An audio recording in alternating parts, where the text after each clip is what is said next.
Well, apparently these days, to excite all the geeks in the room, all I have to do is go. Da-na-na-na-na-na.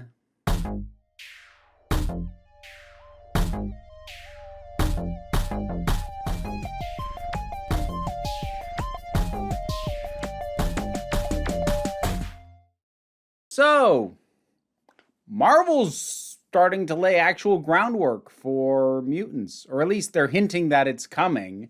Uh, Minor spoiler, this is kind of an Easter egg. It's not actually impactful in the plot, but minor spoiler for the final episode of Ms. Marvel. But at the very end of that, we had Kamala Khan be told by her tech friend Bruno that, so far as he could tell, despite his earlier estimation of where her powers come from, he said that there was something that was a mutation in her genes. He used that word specifically. Kamala, there's something different in your genes. Like a mutation. And we got that little musical riff from the 90s X-Men cartoon. The same rift that, of course, also appeared when Professor X showed up in Doctor Strange in the Multiverse of Madness. So, while the Multiverse of Madness thing could have been shrugged off as just like a fun Easter eggy thing and not necessarily an indication of what was to come in the future, this... like a mutation. This is more meaningful because this is the same continuity as the rest of the MCU. So, I'm going to talk about a few things here. I'm going to talk about what we know so far, what I feel it indicates for how they may or may not bring in the X-Men, talk about some of the possibilities, why I think certain ideas would be better than others, and some of the problems with some things that I see floated out there in fan spaces. So, I've actually kind of done this before, way back when it was first confirmed that Disney was going to be acquiring Fox and getting the X-Men licensing back. I did a couple of videos on this. So I've visited this topic before, but it's been a while, and that was completely speculative back then. Now, I've got a little bit more to work with because, as I said, we're getting actual groundwork laid in a universe that I understand, and I feel like I can say some things about how they may or may not choose to do this. The first thing we should really take off the table immediately, which is good because I think it would have been the worst way to do it, I think we need to very seriously take off the table, at least for now, the possibility that the X-Men or any mutants are going to be brought into existence by crossing over from another reality because of the multiverse. That's something that I've seen floated since the very beginning of Disney reacquiring Fox. That was actually the reason why people said it would be the same X-Men as had already been established. So, Hugh Jackman's Wolverine, Patrick Stewart's Professor X, etc., etc. We can't expect that to happen. I'll say what I said before. Marvel would be much better served by building their own versions of these. There's a certain amount of nostalgia you can get out of the Fox stuff. And I mean, obviously they brought Patrick Stewart back and got a good pop for doing that. But how many movies do you think he's actually going to sign on to do? They're going to want people to commit to multiple films, and Hugh Jackman really did very thoroughly sign off the part of Wolverine already. But even beyond that, one of the major points of Doctor Strange in the Multiverse of Madness was that incursions, which is the word for when a person from one universe travels over to other universes, i.e. traverses the multiverse, that is a massive inherent problem, and actually it threatens the very fabric of reality in the universe that the incursion has crossed over into. So the idea of a whole team of them coming in and it not immediately ripping the universe apart, no, they seem to have set up rules that eliminates that as a possibility, at least for now. Now, it is, of course, feasible that there will be some workaround found for that in the future, maybe eventually when Reed Richards shows up doing whatever weird generic science-y stuff, he finds a way to stabilize it. Yes, all of that is possible, but it would be a very odd choice for them to go, and here's why it won't be a multiversal crossover, and then find an excuse to undo their own rule. I guess you could claim it's a misdirect, but it seems like more trouble than it's worth to do it that way. So I'm taking that off the table right now. So that leaves us with a couple of questions in terms of mutations starting to happen in the MCU. And the big one is whether or not these are a new thing. Now, in terms of the understanding of the public, absolutely they're a new thing, because Bruno didn't know what to make of the fact that there was a mutation in Kamala. So this is definitely not something that's known to the public, which is already a potentially little bit of a problem in terms of how the X-Men and mutants in general are supposed to work. I mean, a big part of the appeal of the X-Men is that they basically become a stand-in for, well, almost any minority or oppressed group that is feared or looked down upon by the general populace. It's worked as a metaphor for various races, familial backgrounds, religious groups, queer people. But to have them suddenly appear out of nowhere and not be something that's been around for a while for prejudices to kind of get embedded does undermine that a little bit. And to be clear, that's not a problem that would be solved if you had them cross over from another universe, because you're still just dealing with a situation of they just show up. So this already has a potential issue in terms of not necessarily the entire point of the X-Men, but like a major factor of why they're great and what the appeal of them is. But at this point, we're kind of stuck with it because the MCU has been going on far too long for mutants to have just been a thing that was around but hasn't been brought up to now. Like phase 2, maybe they could have pulled that off. This point, over a decade worth of films, 20 some odd, and multiple series now, no, they're not going to get away with that. And I think they know it, which is why they probably have Bruno acting a little bit surprised the way that he does.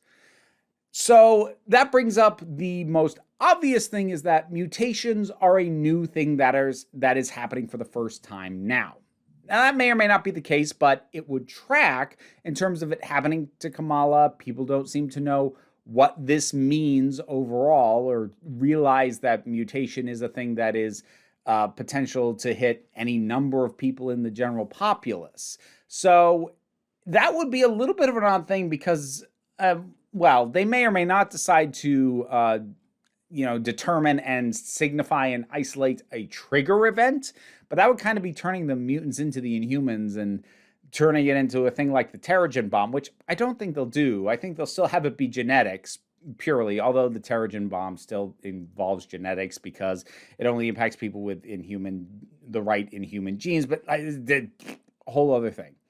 So did something set it off, or is this something that is just starting to happen now?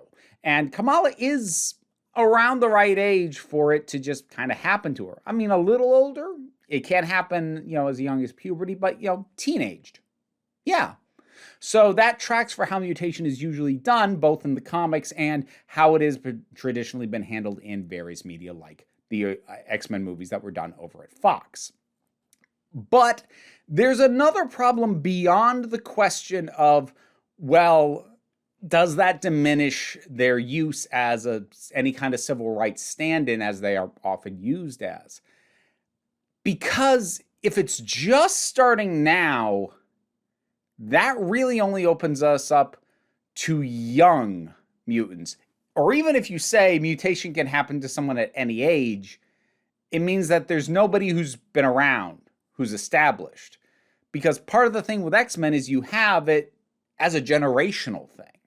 Depending on when you pick up the comics, at the very start of the comics, you had the elder generation of mutants being folks like Magneto and Charles Xavier. But then later on, you had the original team of X-Men sort of helping to teach a new generation later on. And it becomes a generational thing. And that's another aspect that's kind of core to the X-Men. Like, to have the X-Men without Magneto and Professor X, or some equivalent to them, in the mix is kind of a hard sell. But if they have been around, why does it seem like mutation's new? Now, an idea that I floated the last time I talked about all this was the following. And I'm not necessarily still going to say this is what they should do, but this was something that I thought of, and I still kind of like this idea, and I want to put it on record again now that I have significantly more followers than the last time I talked about this. Basically, the world at large has a blind spot for mutants and mutation because of Professor X. He is using Cerebro not only to locate, isolate, and bring to a safe place mutants as they occur across the planet, but he is also using it to amplify his telepathic ability to basically just create a perception filter around anything having to do with mutation for normal humans. It doesn't stick. They don't remember. They don't notice. And so that did also mean that part of my proposal at the time was that what causes people to start to take notice of mutants is that Professor X gets assassinated. Part of the reason I had that as a proposal was because I'm not sure you're ever going to cast better than Patrick Stewart. And yes, I know James McAvoy, he was fine too, but like, come on. There's a reason they brought Patrick Stewart in for the Doctor Strange. He's the iconic one. Even if you want to go with, this is not the same one as the one from Fox, it's just the one in the MCU universe, I still have to wonder how many movies he's going to want to commit to versus how many Disney and Marvel would want him for. Though even if he only signs on for one or two, maybe it would be a big enough pop to be worth it. But a way around that is if he gets assassinated, not only does that cover having to recast, but additionally, it would give us a catalyst for why suddenly the general population is realizing and remembering and going, wait a minute, I've known about this. Why haven't we been doing anything about it? Which would cause the kind of general panic that you would expect around mutants. Now, whether you choose to assassinate him or not, I do think Professor X's abilities, especially enhanced by something like Cerebro, could feasibly be used as a reason for why mutants are going unnoticed, but they have been around.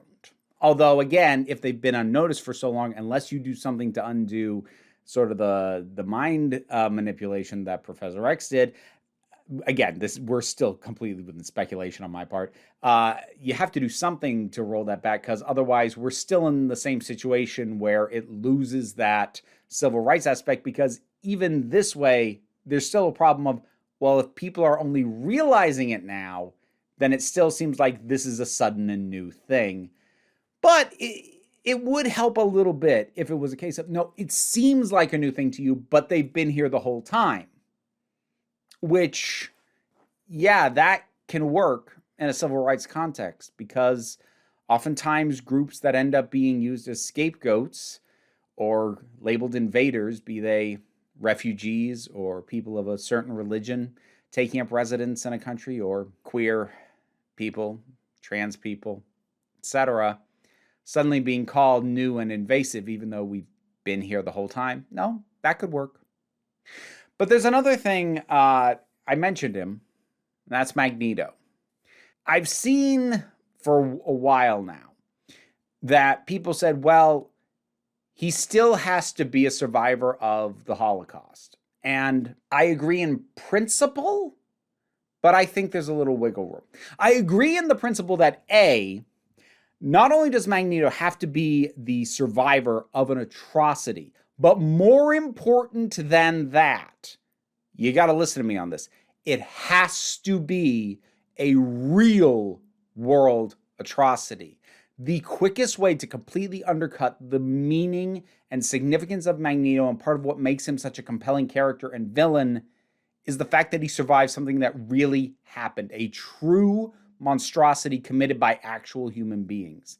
If you instead make him a survivor of some kind of atrocity that happened in Sokovia, Latveria, any number of made-up places, it's not the same. It needs to be a real-world genocide that he survived.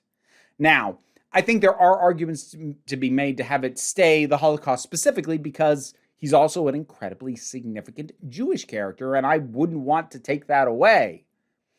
That having been said, strictly for the purposes of his use as a villain, there's a slight issue in terms of age, which is that we are now at a point where even as a small child, you're looking at a significantly older character and actor than we've usually dealt with Magneto. Now, is it impossible to overcome?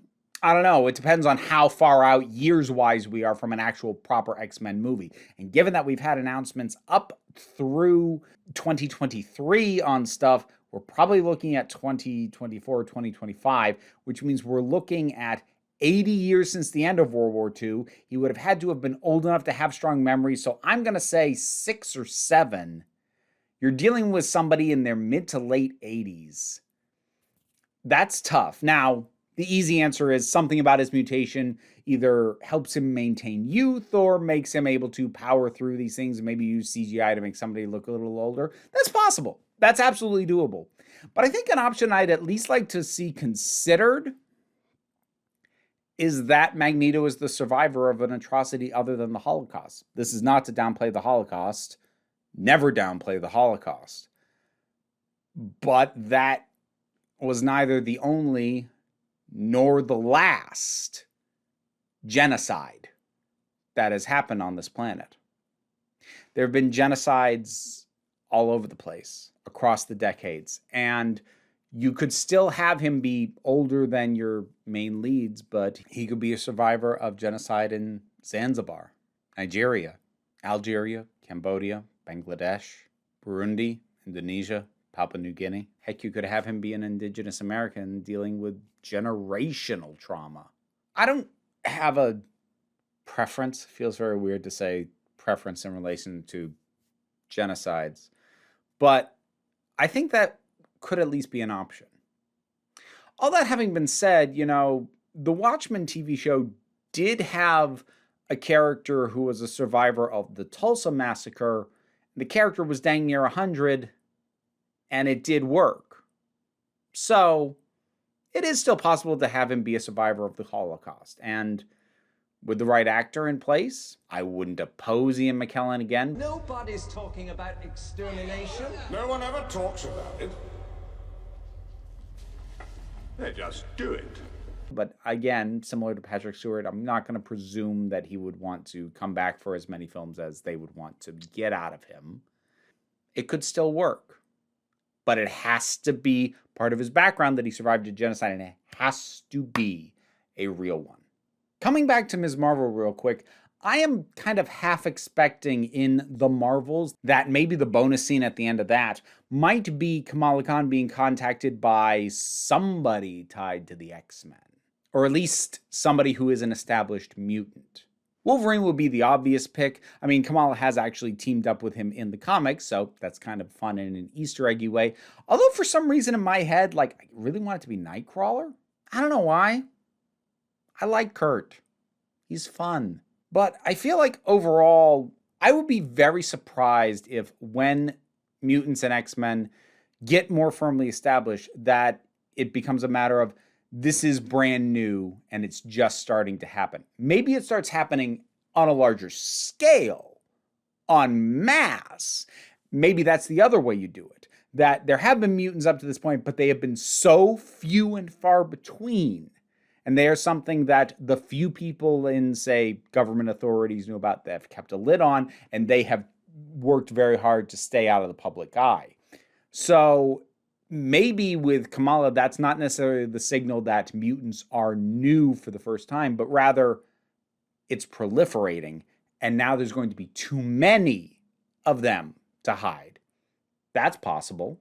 But in any case, I don't expect that we're going to see the initial formation of the X-Men now, because a big part of the appeal of them is the history to them.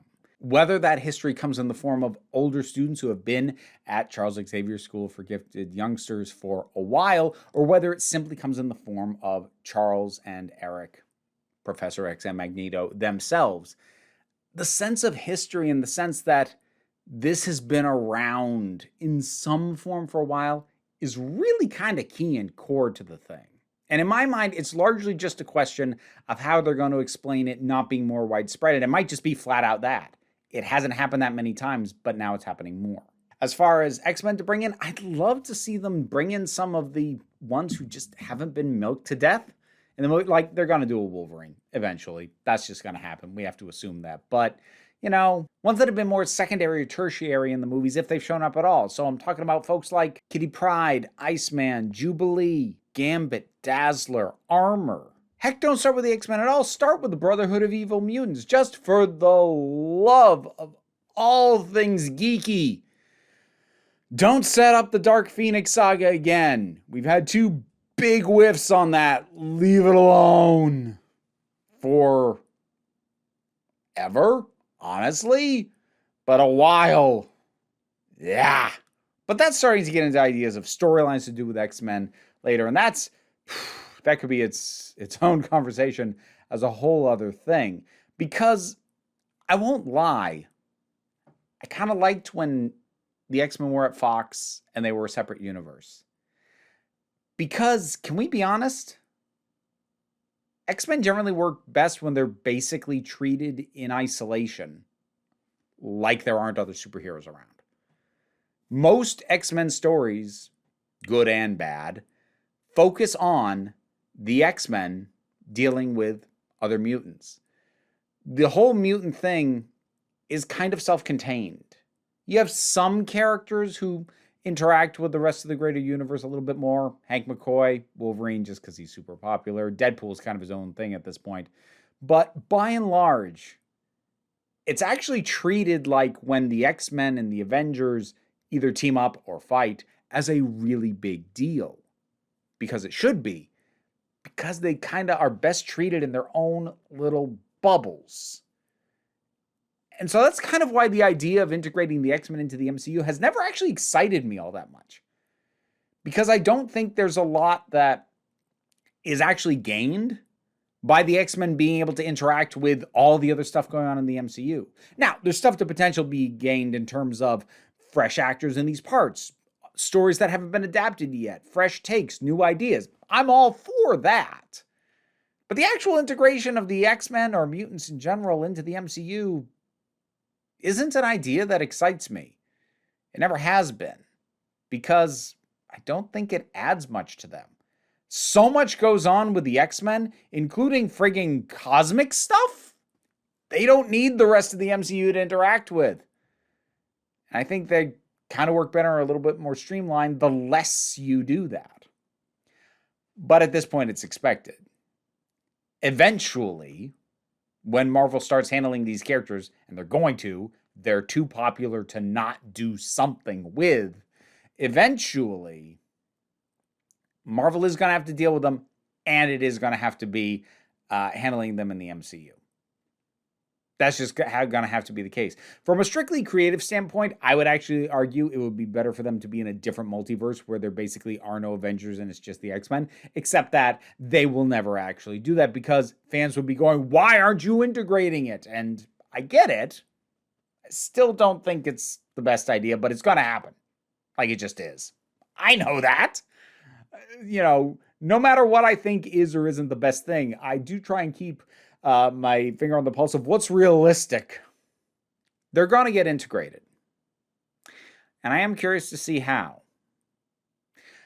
But I've also got my concerns. Just because of how late in the game they're coming up. How do we account for that? Are they new? What do we lose if they're new? If they've been around for a while, what's the deal there? The specifics are going to matter here. But we're probably not going to know for a while. I just wanted to talk about it because, well, it was on my mind because it's definitely coming. Probably not for some time. Like, it's not around the corner, folks. I mean, it's not.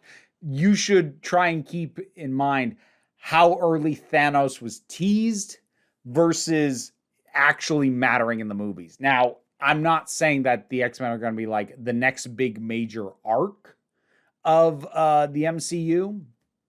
Kind of like, how we had the Infinity Saga for 3 phases, and now this seems to be the multiverse era that we're now in. I'm not necessarily expecting the X-Men to be the focus of Phase 5. But depending on how they choose to have the mutants be a thing, dealing with the fallout of them being around, That could be the main thing to build that around, potentially, but we would be looking at a Phase 5 situation, which who knows when the heck that officially starts. What are your thoughts on any of this? The stuff I've said, what are your ideas? What do you think they should do? Whatever your thoughts are, drop something down in the comments. Let's talk about it. Patreon's what pays the bills.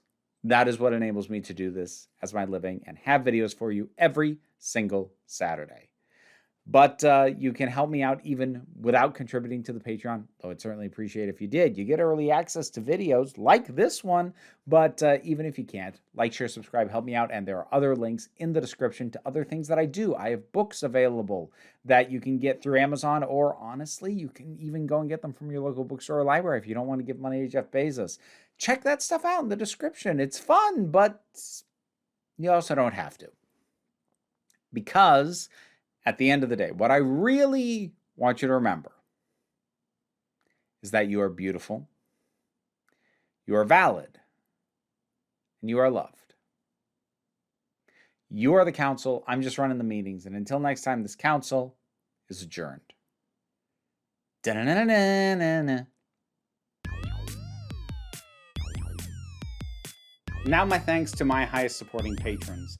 Robin Moore, Zubin Lutfulla, Karak, The Thing That Goes Doink in the Anime, Oliver B., Melinda Walters, Udelki, The Oath of Boy, Bernabilax the Poodle, Zach, Idolin, Tracy Scrabbit, Angry Casperol, Bookworm, Adam, RDL Taylor, Shane Ross, Jay Gorley, Brendan LaRose, and TT. If you want to hear me possibly butcher your name, check out the rewards on the Patreon. And thanks to all you folks.